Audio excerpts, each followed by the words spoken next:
1252 Sports Entertainment presents the one, the only, the One-Timer Hockey Show.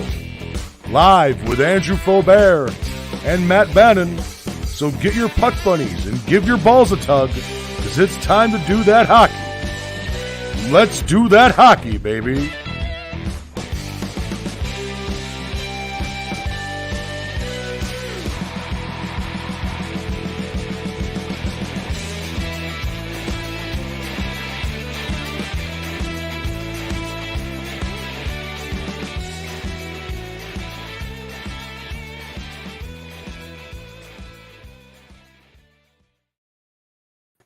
Hello, everybody, and welcome to another episode of the One-Timer Hockey Show. I'm Matt Bannon, joined, of course, by Andrew Faubert. Andrew, how you been doing, buddy? What a fucking day it is to be a Red Wings fan. Oh, and why do you say that? What's going on in Detroit? Same reason you're upset to be a freaking Blackhawk fan right now, aren't ya? Oh, very much so. I died a little bit yesterday, but that's about it. Yeah, I died a little bit yesterday.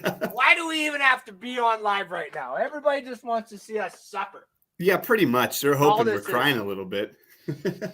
I am, first of all, hi, everybody. Welcome. We're back. It's been a while. Mm-hmm. We are busy. We are we're busy boys. We work a lot. We also have family. I have kids. I don't think Matt has kids. I do not, no. Yeah, but I bet he knows my friends are children, so in a way, kind of, yeah. There you go. We have lives, and we could not get to the show for a couple weeks, but we're here. And thank God we're alive, because there is some shit happening around the league.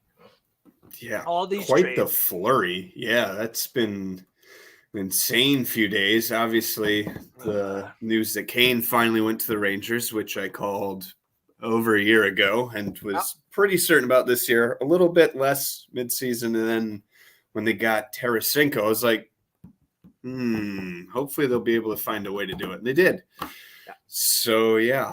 Now, that's for him. Here's the thing about that. When that trade went through, and I saw what it was for, I know everyone at Edmonton was like, I would have paid more. I would have done more. I would have done this, that, and everything else.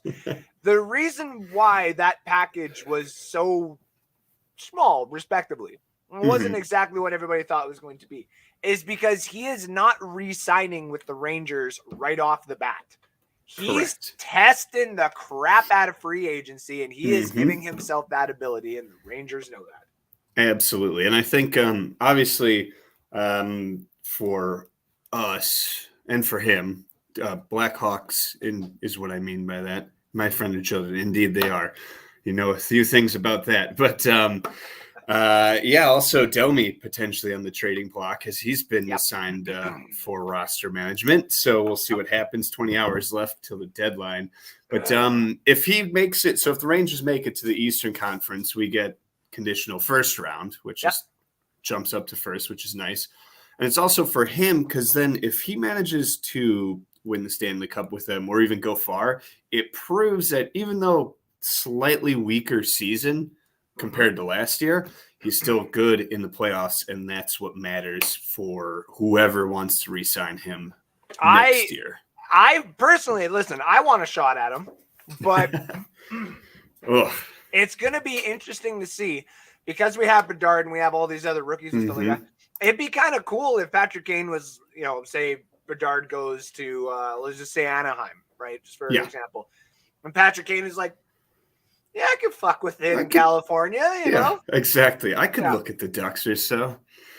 It's disappointing. Absolutely unfortunate that Patrick Kane won't have played his entire career as a Blackhawk. I think that is just characteristic of poor management. But here's the thing. Ben is a big Golden Knight fan, lives in Las Vegas. Shout out to Ben for tuning in tonight. And also, he himself has traded for someone today who their own franchise is pissed. Their own players are pissed. Fan base, like, a little upset. that the Jonathan Quick went from the Columbus Blue Jackets all the way to the Las Vegas Golden Knights. Now, props to the Columbus Blue Jackets on social media for all the posting and being like, just the memes that they made out of it. Shout out to them. Yeah, shout out to them. It works. Worked out. Again, I've said this before. Mm-hmm. I don't think Jonathan Quick is a starting goaltender. They're going to utilize him because they're top heavy anyway. They're going to just say, fuck it. They'll put him in, and then if he loses, say, 2 games in a row, they'll put in Ben, swap him out. Yep. Yeah, they'll put in the next guy or whatever. But I like what the Golden Knights have done. Mm-hmm. I think the pieces, I think it was Barbashev, and they got Bluger or whatever from Pittsburgh. They got and they didn't have depth necessarily before. They just kind of put whatever they had out there and hoped and prayed to God. And hoped it worked. Yeah, absolutely. Now, like for the West, they may not necessarily on paper look like they can compete with, say, Edmonton or Colorado, but they can compete with Edmonton or Colorado now. Shout out for their stuff. Something they desperately needed, obviously, but honestly, that is pretty strange. I mean, I thought it was strange that he went to the Blue Jackets to begin with his whole fiasco, only to end up in Vegas. Kind of strange. I don't quite get it, but that's clearly why I am happy though that the man gets a shot at the Stanley Cup again. Yeah, that is nice. He's definitely worked his ass off for the Kings. So, oh my God, like absolutely. We were just talking about that at work, actually. Now, don't mind you, I work with a bunch of Oiler fans, and before I start getting on a fucking tangent, let's talk about the Oilers for a second. Yeah, let's lay it on us. The Oilers actually went and did good, in my opinion. Ken Holland didn't necessarily fuck up their whole entire team like I expected. It's impressive right there. Now, there's still time left. He still can. But trading for Ekholm is big. And like legitimately big. He's a big fucking defenseman. Mm-hmm. Like 6'4", 229 or something like that. 220 or something, yeah.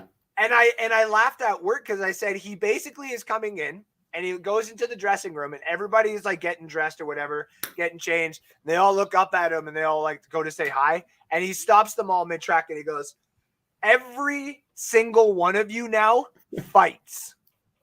That's it. Hell yeah. Every last one of you is a fighter. If something happens on the ice, go. You do it. Now, you respond. Did you see what happened last night? I did not. I was a little busy last night. Buddy, I am about to blow your mind. Okay? Lay it on me. I'm eager. We saw the Maple Leafs trade for for maybe 2 days, everybody was like, shit, okay. They're trying something, that's for sure. Them fucking Maple Leafs might have something, you know what I mean?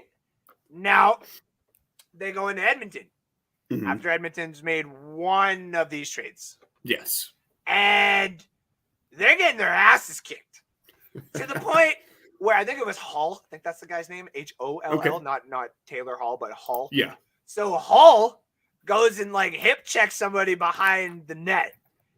And who of all motherfucking people comes over and drops the gloves? Mr. Ryan Nugent Hopkins. Oh, and buddy, you need to go watch it. Nuge fucked him up. Hall was like, all right, cool, I get to pay. And then got like one of these. It was like, oh, what the fuck? Just done. And then he uppercutted him. And then Buddy Guy's going down, and you see Nuge doing the quick little one of those. The little jabs on the way down, yeah. I woke up this morning, and I'm like, we're all fucked. We're all fucked. We do not understand what the Oilers are now. Listen, if you sold the entire franchise of the Toronto Maple Leafs for the next 3 years to get your ass kicked at Rogers Center by Ryan Nugent Hopkins, you're fucked. You're fucked.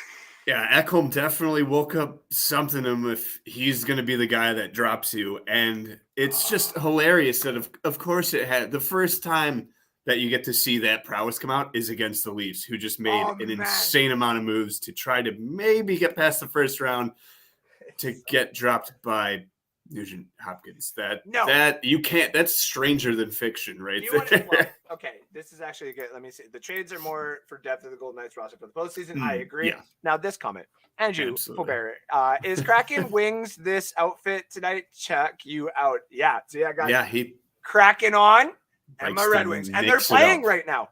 They are actually. Yes. And I think Kraken are winning 1-0. Last I checked, which is right now, it's 3-1 now. So for Kraken, right? Yeah, you're not. Let the Bedard sweepstakes begin. So yes, here's where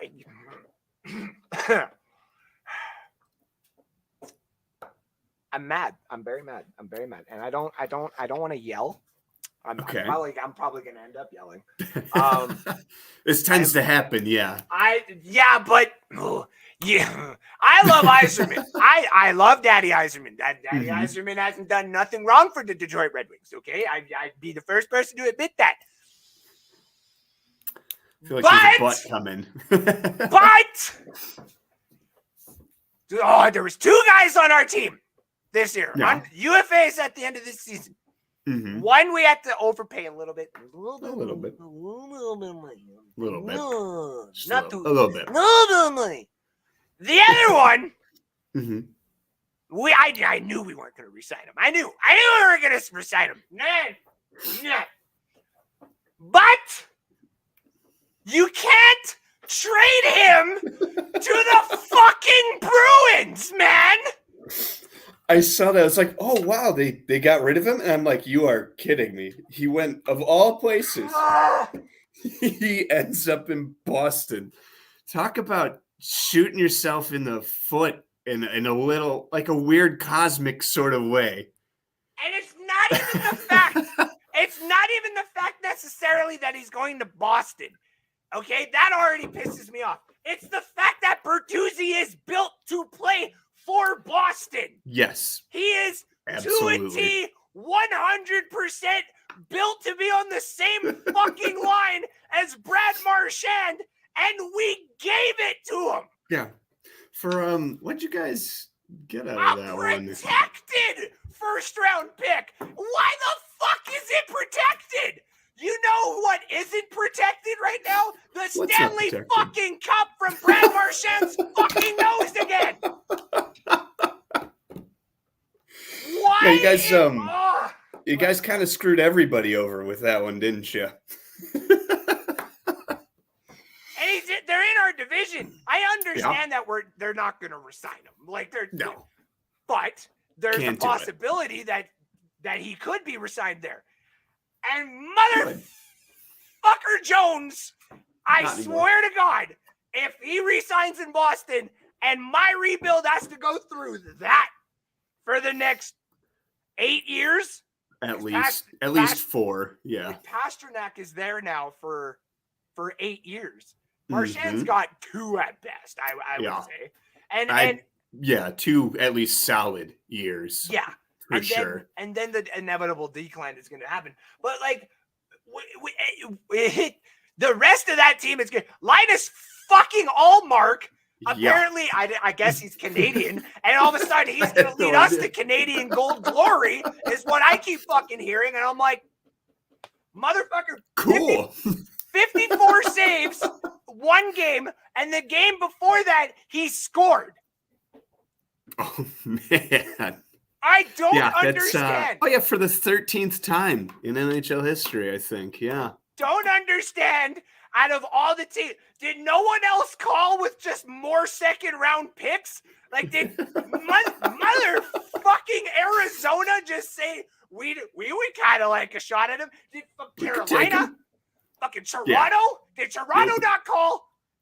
I was gonna say, I feel like that's one of those things that everybody in the East should have been very concerned about.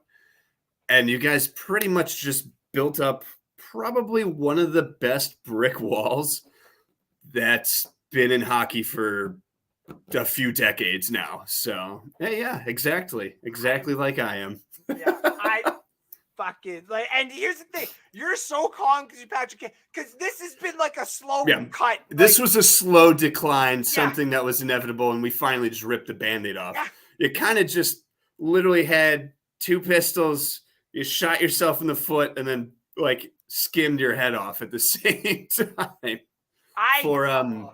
And then on top of it, you blocked your way to the hospital. So.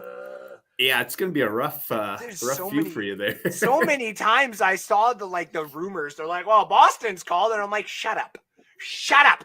I don't want to believe this. I don't want to believe it at all. You're gonna have to give me a package deal, and it's like, well, shit. Okay, Patrick Kane got traded for a conditional first, yeah, and fourth, and it was a fourth. A fourth, or hold on, I actually have it up here somewhere. I know that the Arizona took some of his salary, which was hilarious, which led to that ugly, disgusting picture of him in a coyote sweater. My friend sent that to me, and I had to fight the urge to vomit. It was so bad. Listen, you can feel the pain that I did when we traded our Datsyuk contract to them, and all I saw was coyote jerseys on my Datsyuk, and I'm like, fuck out of here. This is terrible. Yeah, it was let's see. Yeah, the conditional first round if they make it to the Eastern Conference. It's if not, then it's second round for this year, and then a fourth round pick in 2025. Vili Sarjarvi. Yeah. That name I can never say. Which is like, I got to give props to Yzerman. Like I really do. Because he, when you look at the Kane trade and you look at the Chychrun trade, which, by the way, friendly little thing, when we did trade our Datsyuk contract, it was to trade the 16th overall pick to Arizona, who inevitably took Jacob fucking Chychrun. Would have been nice to have him and Datsyuk's contract. Nope. That would have been a little nice at least, wouldn't it, huh? Oh, I still am chapped about that. Anywho. There was the Bertuzzi one. Yeah, there it is again. Here's my thing. The fact that Kane got traded for a conditional first and a fourth, and then a depth player, prospect who is not bad. He's going to need a little bit more. Detroit traded Bertuzzi for, we're getting a first round pick no matter what out of the whole deal, whether it's by the Islanders or by Boston next year or by Boston the year after that. We're getting one of these motherfucking first round picks, which is awesome. Which is good. Well, this has a huge, like we've said a lot, the depth of this class is pretty good. So and then to top it all off, Ottawa fucking fans are sitting there like, oh, look at this. We got Jacob Chychrun and look at the package deal we said. I'm like, bitch, I sent Philip Hronek to the Vancouver Canucks and I stole their picks. You understand? I basically traded what they think is a Jacob Chychrun to them. Okay? Fuck you, Ottawa. I don't care. Ottawa fans are starting to piss me off too. Those motherfuckers.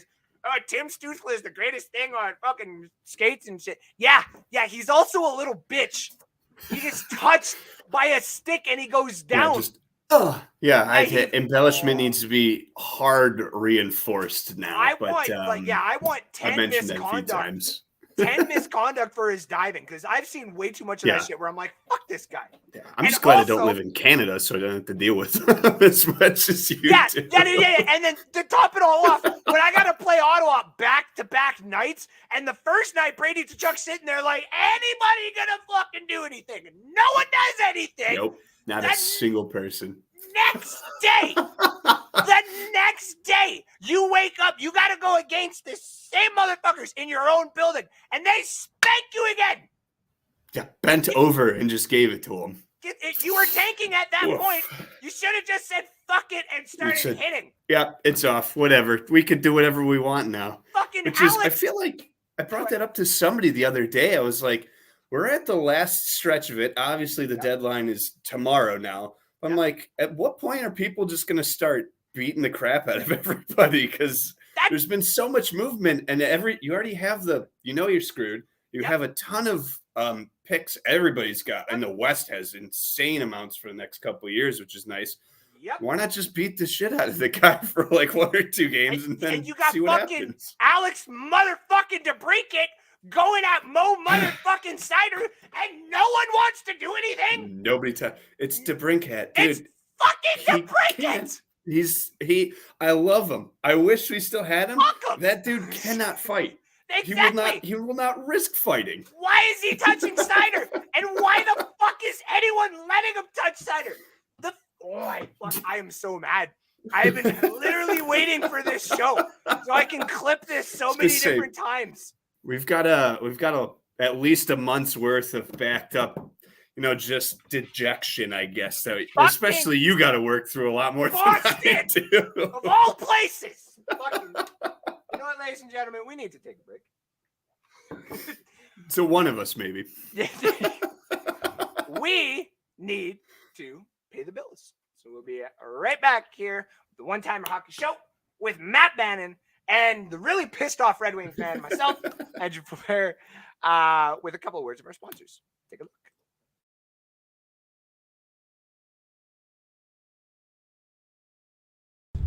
Hello, this is Paul from Nick and Ivy Brewing Company. We are located at 1026 South State Street in historic downtown Lockport, Illinois. We are very excited to be partnering up with the Fat Mike Chicago Sports Show, as well as the 1252 brand, because we are one of the few Chicagoland breweries that embrace sports and sports culture. Come in for a fresh brewed beer made right here in Lockport while catching the game of your favorite team. Stay for the live music that we have booked every weekend, or just come for a cozy atmosphere to enjoy a good conversation with a friend, loved one, or complete stranger. Nick and Ivy makes you feel right at home no matter what the occasion is. Follow us on Instagram and Facebook by searching for Nick and Ivy Brewing Company. Visit our website for our up-to-date tap list or to go shopping on our online store at nickivybrewing.com. That's Nikivy brewing.com. Come in today for a fresh brewed beer born and raised in Lockport, Illinois. Stagecoach in Lockport has a unique menu from fresh salads and burgers to venison and steak sandwiches. We feature plenty of appetizers and desserts for a perfect way to start or end your meal. Come into our country western bar and dining room or relax outside on our patio sitting in the heart of downtown Lockport on State Street. We can accommodate both small gatherings and large parties. Offering 16 different beers on tap, frozen margaritas, an extensive bourbon and whiskey menu, and our famous Bloody Marys, you cannot go wrong at Stagecoach. And if you're feeling lucky, come try DJ Bingo on Tuesdays or our Big Pay slot machines all week. Stagecoach is located at 1028 South State Street in Lockport, Illinois. Everyone is a friend at Stagecoach. Hope to see y'all soon.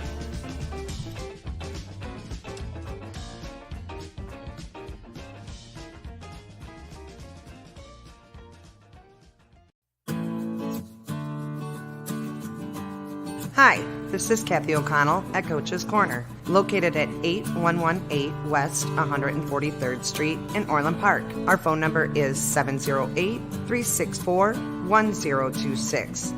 We are Orland Park's #1 sports bar. Come in for our wonderful beer menu and seltzers with a fully stocked bar. Watch a game, drink a beer, and try something off our amazing menu. We have everything to choose from: nachos, potato skins, and our house-made bar chips to start off with. Then try our tacos, burgers, and one of our delicious sandwiches. And don't leave without trying our famous jumbo wings. They do not disappoint. Coach's Corner. It will sure to become your local bar. Again, we are located at 8118 West 143rd Street in Orland Park. Come see us today.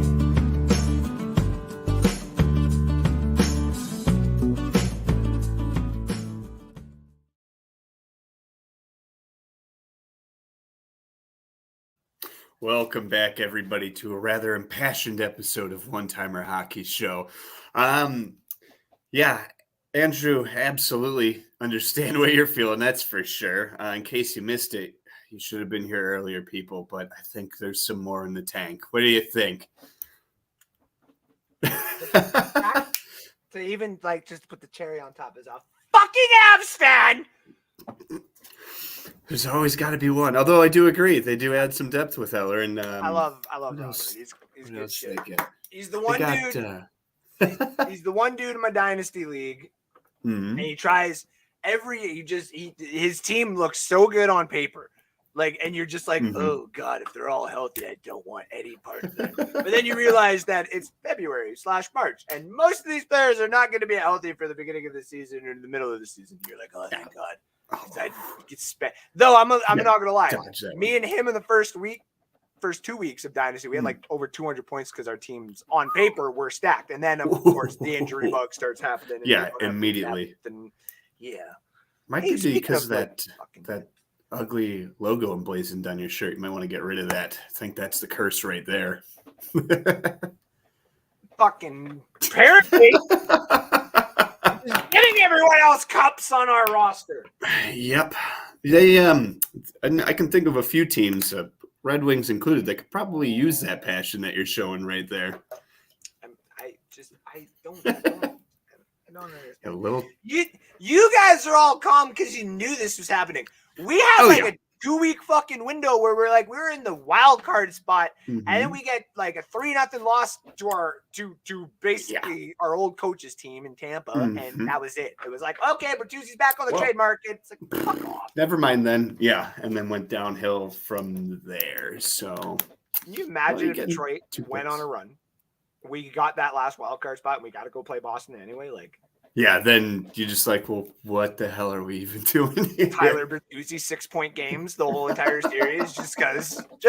Putting Nedeljkovic in that too. Why the fuck not? Well, you could do it. Let's see. There's 22 games-ish left in the season. Just win all of them. Nope. Yeah, let's start with the Kraken. Well, hold the fuck on. Don't even tell me. What's that score? Don't even tell me what the score is. Oh, it's 3-2 now. Okay, that's not too bad. There you go. Crawling back. There is a slim chance you do win all 22 games. Now, so yeah, but if you look at all the people who have scored, it's all people who just shoot at the net. It's not even like good goal scorers. Like Moritz Seider and Ben Chariot. Like, we're getting goals by our defensemen here. Like, well, somebody's got to score, right? I mean, I guess, but like Kraken. Oh, well, it's Jared McCann. That's great. Well, fuck. Okay, it's a defensive game there going on there. All right. Yeah, I guess so. Man, the Kraken look good. They do. It still surprises me how well they're actually doing.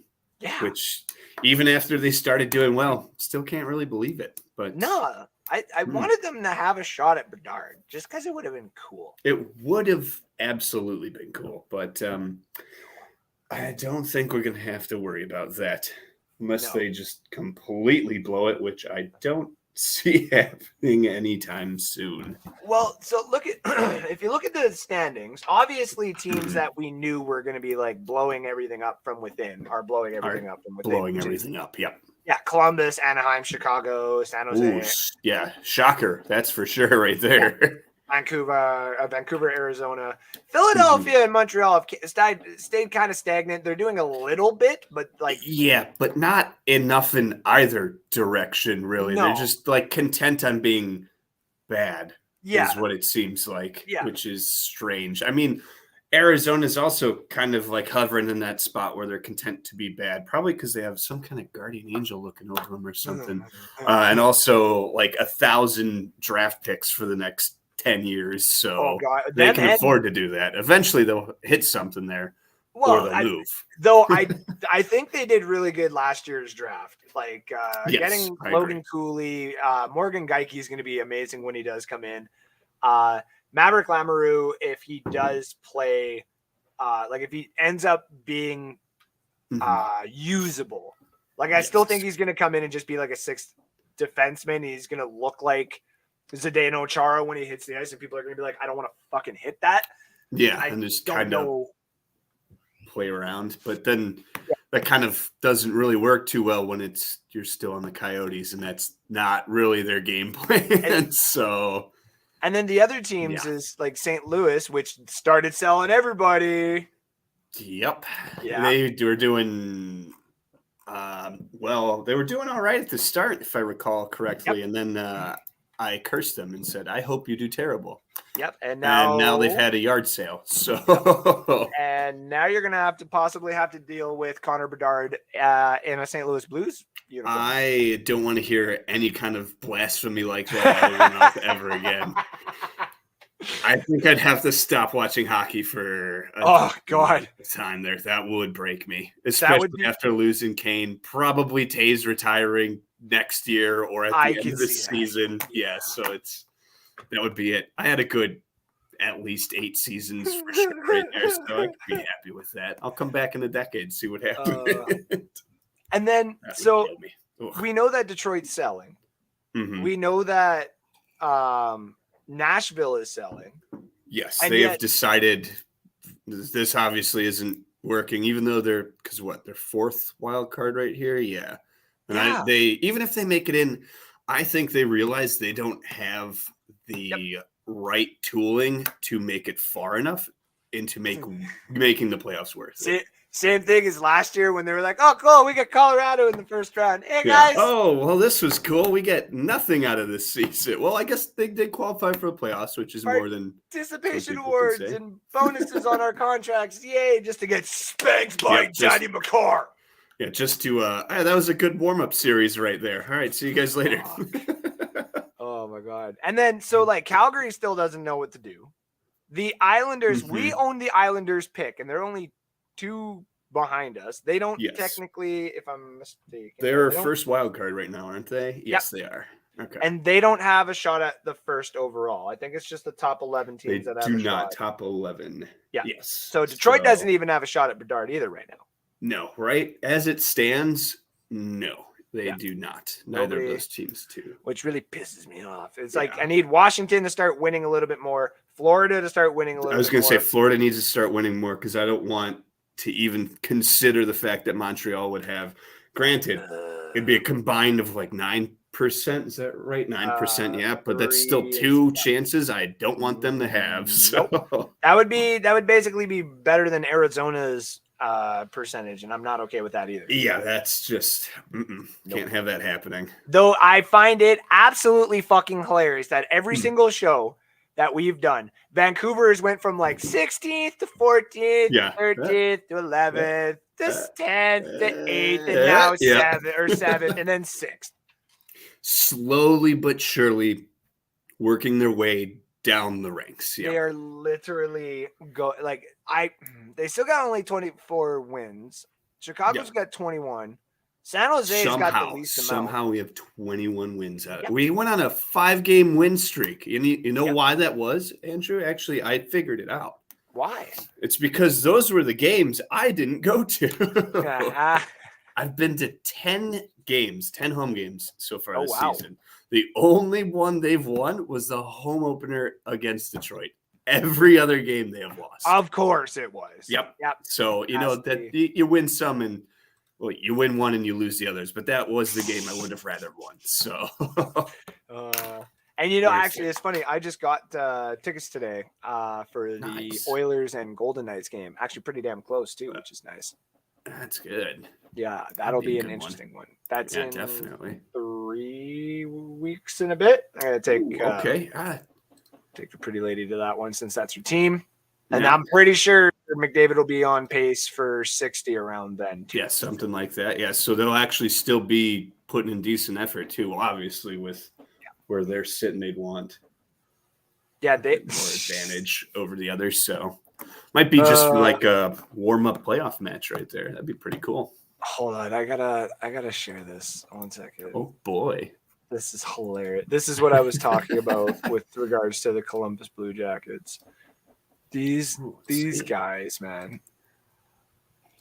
There we go. Let me just put that. That is. That is phenomenal. I mean, I think what they should do is make one of those, just like a nylon kind of thing, and just have that up there just for a little bit, just because that would really just seal the deal. That would be hilarious. I think it's fucking hilarious. That's great. So good. At least, if you're going to be losing and not doing great this season, at least have a great marketing and PR department. They're on point. And it's like the Coyotes Twitter. Yeah. Coyotes Twitter is pretty damn good. Recently too. Yeah. That was just, that's so ugly. Thinking about it still giving me it, but they've been doing well. Gross, but well. I'm just looking at some of these like the odds and stuff like that, and I'm like, these teams that are in it for Bedard, man. Yeah, it's like just take the top 6. Yeah, Just take right Columbus, there. Anaheim, Chicago, San Jose, Arizona, and Vancouver. Mm-hmm. He's more than likely going to one of those teams. Yes, absolutely. If it were to stand right now, I had this feeling. Mm-hmm. I don't think I've told some other people, and this was before, but I'm like, I feel like whoever is in third, yep, when it's all said and done, is going to be the one that ends up getting him. And conveniently enough, that happens to be Chicago right now. So I want to stay right there. So you pull Edmonton. That's how they do it. Yeah. Yep. So they pull the Oilers for the McDavid draft. Mm-hmm. That would be kind of funny. That would be, because Columbus just is like, oh, we finally can get the number 1 thing to win us the Stanley Cup. What happened? Yeah. Nope. And like the worst part is like Columbus would end up being like 5th or something. You're like, this is garbage, hot garbage. Well, I've seen on Twitter a lot of Blue Jacket fans be like, come on, you can't tell me that Connor Bedard wouldn't look good in a Blue Jackets uniform. It's the same colors as the Regina Pats, guys. It's like, yeah, that's fair. It's too much blue for my taste personally, but I mean, agreed. But out of the top 6 jerseys there that we're talking about, I don't mind the look of him in a white Blackhawks jersey. I think that one actually looks kind of the way it would look good. Yeah. Yeah. I did the Anaheim one though. I fucking they went don't. Back. No. If they went back. They got to go back to the Mighty Ducks at some point. They can't. They're going to. I don't care. Disney It'll happen. Disney's falling down the tubes. They're going to sell that rights off to make up for their $8 billion streaming loss or whatever. Oh yeah, that's right. Yeah. Right. That's what happens when you saturate a market, dude. So Anaheim Ducks, you should call them up. Call them up. Do it. That'd be a great marketing stint right there for reinvent them. Anaheim Ducks, like as a jersey, like as an honest jersey, their current home jersey would suck. The current ones. Okay, I will say this: if it was like the Paul Correa jerseys, like the J.S. Jaguar, like that style, because I know they had 2 styles back in the day. Like if they had that Paul Correa J.S. Jaguar style, okay. Because now you have me with Zegras, Bedard, and McTavish as your top line. That would look pretty good. I'll give you that. That would look good. But in my opinion, the order goes like last is Anaheim. Fuck all their jerseys. Chicago is 5th, but it's very close between them and Vancouver. I don't mind Chicago's white for them. I don't. Yeah, the away is good. But like Vancouver would would have to utilize the black sweaters. Yes, I absolutely. do not see Bedard in that blue with the the whale. I can't. Weird. Yeah, I don't know. I mean, I've spoken ad nauseum about how much I love that the Coyotes went back to their old 90s logo. So that's kind of where I was going with this too. It's like, where does San Jose? Because if it was the classic San Jose jersey, like that just looks cool. Yes. I don't mind that at all. White, teal, don't fucking matter. Bedard would look good in that.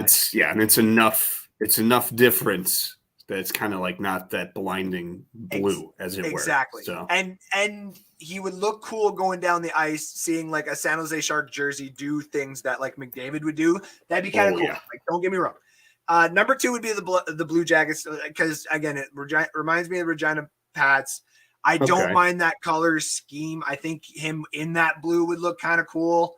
But number 1, put him in the 90s fucking Coyotes jersey. Doesn't matter if it's the home jersey. Doesn't matter if it's the away jersey. Absolutely.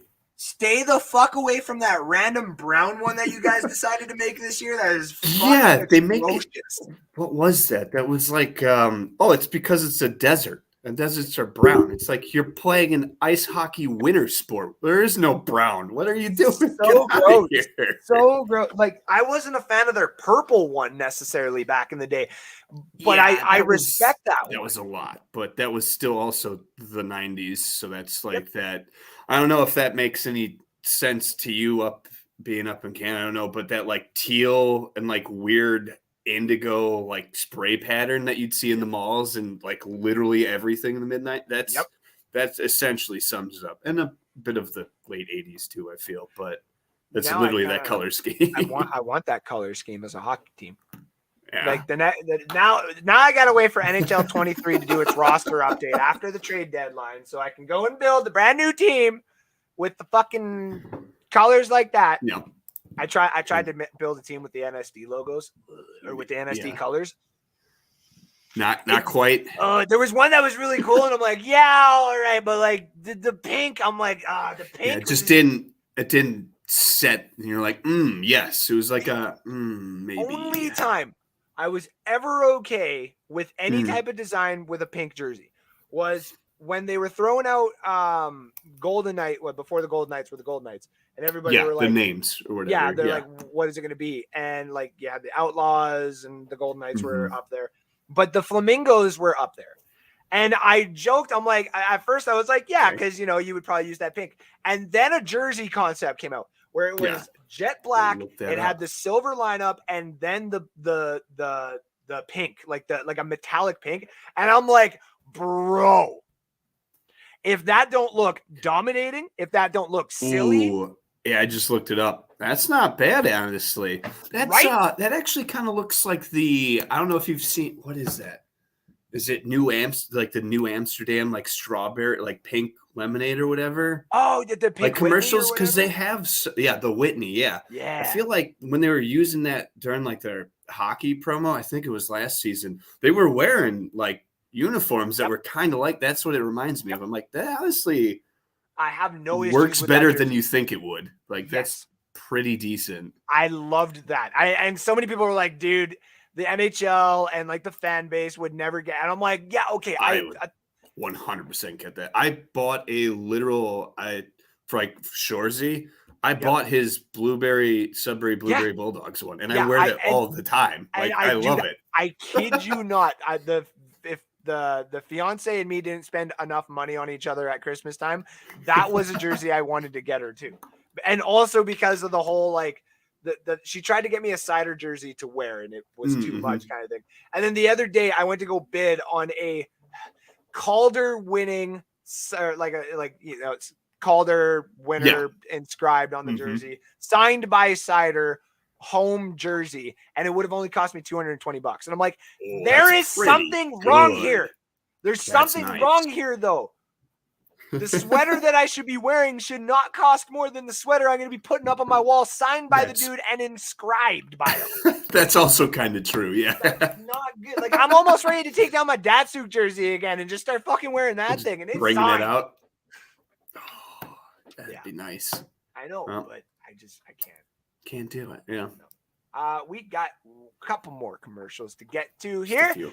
And then we're going to be right back here to finish off the show talking about how shitty our teams inevitably are and the chances we have at Connor Bedard. We'll be right back here on the One Timer Hockey Show. See, I can do it right now. You did it, yeah. Because killed it. The Off the Boards is the show that my thing does, and they're the Oiler guys, and they do that there. So every time I was trying to say that, it's because I was setting up the other for the show next one, so they can do their Oiler show, which is hilarious. You should watch or listen to them talk Oilers. It's fucking hilarious. We'll be right back here on the. Oh, I almost said one time. Oh, almost got you the second time though. One Timer Hockey Show. We'll be right back. Fuzzy football, are you ready, brother? Real football action on a glossy game surface played shuffle style. Slide a shuffle puck at pass or run targets, and a free mobile app keeps track of every game detail. Easy to learn, but this game of skill is difficult to master. Take care of the ball, or turnovers will kill your drive. The game is guaranteed to get your competitive fire burning, and it's perfectly sized to take anywhere. The park, a barbecue, your next tailgate, or fun at home on game nights. Fuzzy football is simply the best, most realistic and competitive game of football available anywhere. Add defense when your skill improves and take the game to the next level. The perfect mix of fast action and real football drama, where a last-second Hail Mary can break hearts or make champions.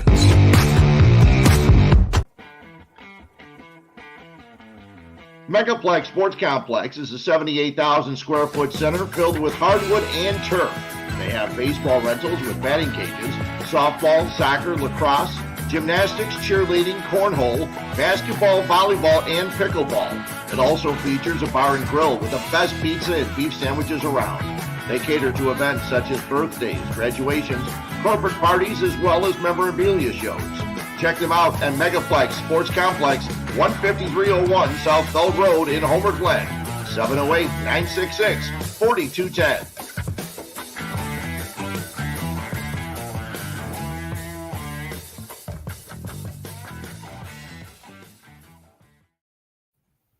Welcome back, everybody, to the One Timer Hockey Show.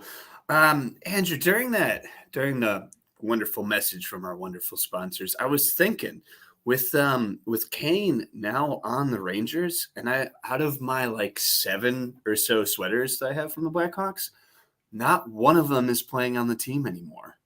They're all gone or retired. Wow. And that's super depressing. Wow. Yeah, that all gone. Does suck, dude. I don't like that. I got Crawford's retired, Keith is retired, Kane's on the Rangers, Cat's up in Canada, pissing everybody off apparently. It's sad. Need to get more now, but hopefully we'll get some good draft ones out of it because I was looking at the draft order too for the first and second round. Yep. We got 7 or so picks. That's pretty good for us. Yep. I'm feeling confident we won't screw this up again. I mean, wow. I do like the fact that Detroit also has St. Louis and Vancouver's second round pick, so it's basically like a late first rounder for us. Mm-hmm. And there's going to be some value. The cool thing is Detroit's not going to be in for the goalie that's available in this year's draft. That's Harabel or Harabel or whatever the hell you say his name. He's from the Czechoslovakia. Yes. And he's good. He's projected to be at the tail end of the first round. That must be making some crazy waves then. That seems pretty high, especially with this class. And that's the thing is I've seen him go to all the way up to 26th, even just 24th at a couple places. And then I've seen him go to about 37, 38. Mm-hmm. So I joked around and I'm like, if you're say, maybe San Jose, who has multiple picks now in the first round, Columbus, who has now multiple picks in the first round, St. Louis. And St. Louis has a few at the tail end there, yeah. Yeah, if you end up with Bedard, it's almost as if you should take that next pick and trade up to make sure, get up to the 20th position, you know what I mean? And get Arable, if that's his name. I'm just going to say Arable, because there's an H at the beginning, and I don't know if it's or not. You don't know if it's you never know with those crazy Eastern Europeans. So you can go and you can get your Bedard, or you can put it and let him develop basically, and he does awesome for 3-4 years, or does good for 3 years, and then you give him his contract, and then he's ready to go. And then you do the same thing with the goalie. You let him chill for the 3 years. 4th year, you start, maybe testing them in the NHL, and you basically have a Bedard and a goalie. And the best part about that's a wombo combo right there for sure. And the best part about that is if your goalie goes up against Bedard in practice, he's gonna get used to crazy, ridiculous things that people probably aren't going to be able to do normally. So thank you. So that's why I've laughed at them. If someone Arizona would be perfect for that, because they got Ottawa's pick this year, and they obviously got it'll be pick 33 then or whatever, and they can start trading up, which is I believe what they did last year. They traded back and then they traded back up again. Sounds correct from what I remember.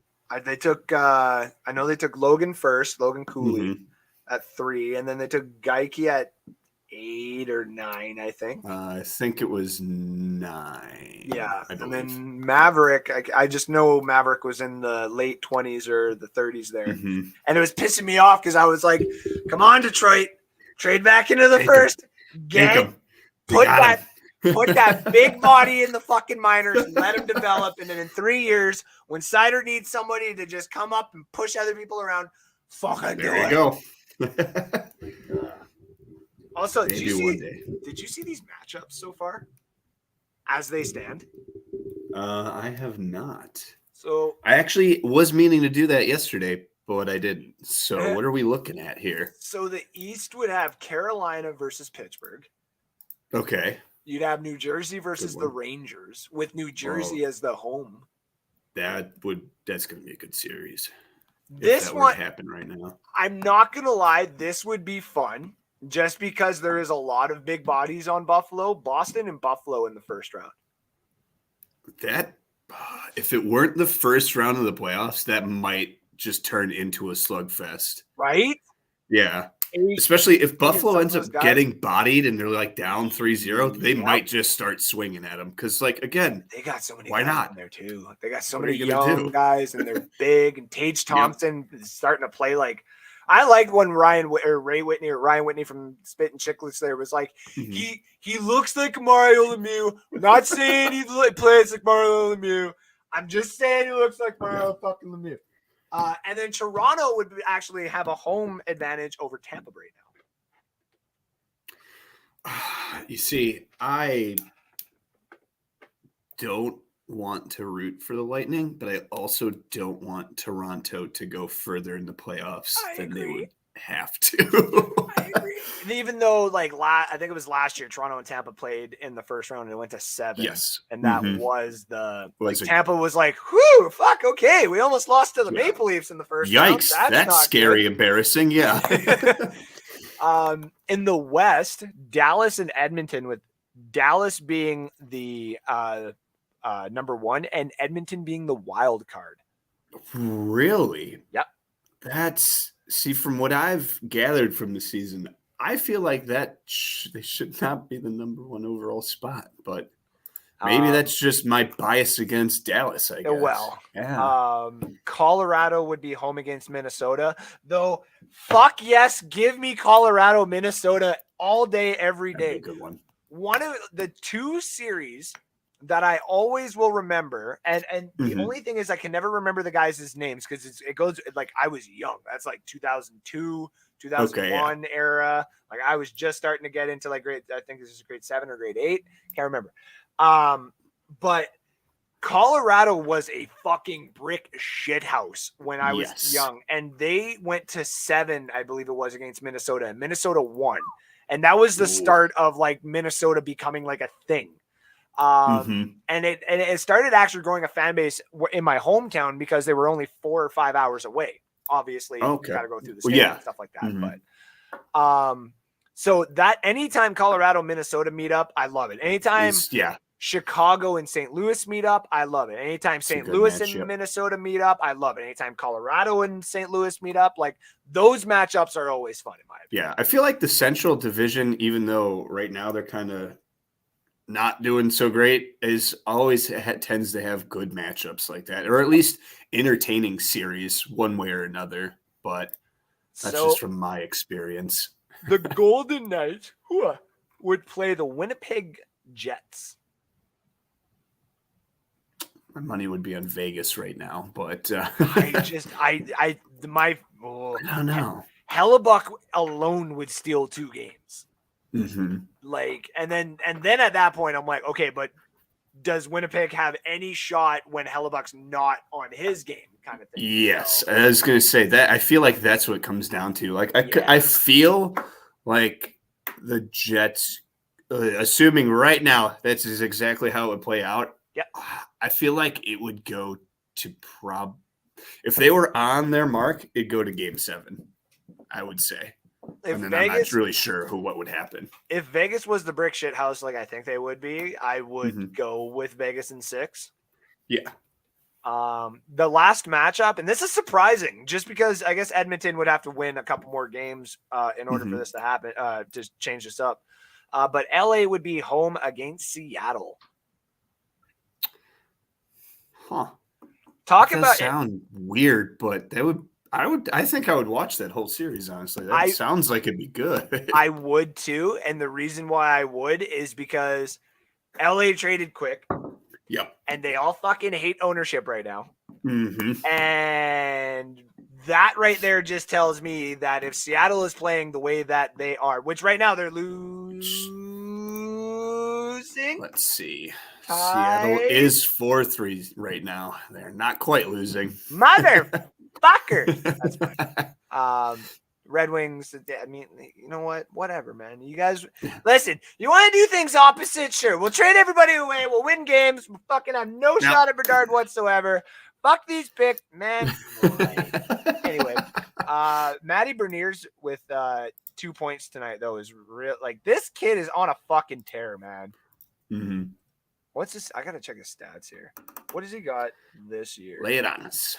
He's got 19 goals, 23 assists, 42 points in his first season, and he's got 58 games on. Okay, sorry.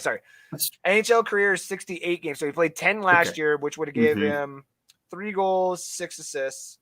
Not bad for 10 games just thrown in there like that. Pretty good. And then this year, 58 right now, and he's at 19 and 23. I don't know if that's including tonight.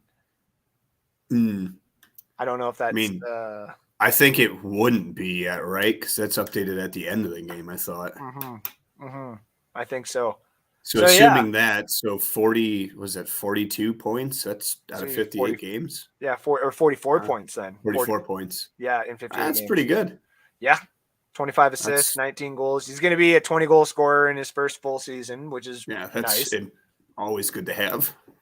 The kid, I was impressed with this kid for sure. I just I wanted him to be with Bedard, and obviously that ain't going to happen. Yeah, that's not looking that way unless something ridiculous happens. But the Matty Beniers and Shane Wright and Bedard line is not going to be a thing as much as I wanted it to. At the beginning of the year, I was like, that was my thing. I was like, listen, if I'm the NHL and Seattle still sucks, I'm like, well, no, you suck no longer. Here you go. There you are. Enjoy your gift. Yeah. Yeah. Just like the Vegas Golden Knights. We didn't need to give you guys anything. You literally just told everybody in the locker room, nobody fucking wanted you, and walked out. And they were all like, oh. Dude, they're right. Yeah. Honestly, I will tell like my kids about that. I'm like, you have to understand that team was literally playing because nobody fucking wanted them. Yeah. They won all their games in the playoffs based off of that alone. And the only thing that literally stopped their mentality was the fact that fucking save by Braden Holtby will forever haunt that fucking team until they actually win a Stanley Cup. Because my goodness gracious, there is no fucking way in hell every time I look back at that fucking goal, there is no way he should have saved that. There is no way with all the things at stake. And not only did he save it, for the fact that all the Golden Knights like went home and like they couldn't sleep, they were just like, fuck. Yeah, I mean, I'm looking at again right now, the literal perfect bounce for Vegas. Holtby out of net on the wrong side. Yep. Immaculate. Yeah, right there. That'll do it. And like even Fleury was just like, what do I do? I don't know. And then they were like, you know what? Fuck you, Fleury. We're trading you literally to Chicago for what? Like, what did Golden Knights get in return? I don't think they got really anything. I'm trying to remember what we gave them. And I don't that. Oh, we gave them. It was I think it was Leonard and who else? There was some random defenseman. Wait, I think. Robin Leonard? Yeah. Oh, he came from you guys. Mm-hmm. Oh, okay. Yeah, that's who it was. I was like, I definitely remember we traded a goal. Yeah, I was like, oh yeah, Leonard. That makes pretty sense. sure that's how they got. Because I know my fiance likes Leonard. She likes Fleury a lot more. But like, she's like, I can deal with Leonard. I guess. There's somebody whose sweater I also have that doesn't play on the Hawks. Although I knew that was going to happen, so that one's really that's hilarious. just send your Leonard and Fleury jerseys here, and she would be like, these are not the ones I wanted. It's got the wrong team on it. What team is this? They're racist. No, I'm just kidding. And that, ladies and gentlemen, is it for this week. Matt, take it away. Yes, thank you everybody for watching the One Timer Hockey Show. Hopefully it won't become a monthly show, but who knows? Like we had said earlier, we're busy. But well, with our hockey teams doing worse, we'll probably have some more time on our hands. So feel free to definitely keep watching us and our other wonderful shows here at 1252. And Andrew, why don't you tell them about the stuff you got going on at North Sports Dynasty there? Yeah, North Sports Dynasty's got a few new shows on. Let me get this right. On Tuesdays, we got Restoring the Roar, which is Alex Loosemore's new Detroit Lions show. Wednesdays is Terribly Toxic. That I was like, yeah, that's right. Yep. Which is Chris and Sid's new show. Thursdays is Off the Boards Hockey Show with Chris and Kyle, all about the Oilers. Fridays, obviously, is the NSD Big Show. Which is hosted by myself. And the Maple Buck show is going to be coming back, I think, this Sunday. I got to figure out all that kind of stuff too. But yeah, we got lots of shows at NSD here. And of course, I got this here with you guys at 1252 Sports. So much love to you guys. Shout out Fat Mike for the group chat and us being like, hey, we're working. Sorry, next week. And him just being like, it's all good. Yep. Shout out Fat Mike. Shout out 1252 Sports. Absolutely. But on that note, thank you. We have to go and do other stuff now. But we'll hopefully get a more solid schedule relatively soon. No hard promises on that, just like the disappointment of the Blackhawks and the Red Wings this season. On that terribly depressing note, have a great night, everybody. Until next time. Fuck the Bruins. Have a good night.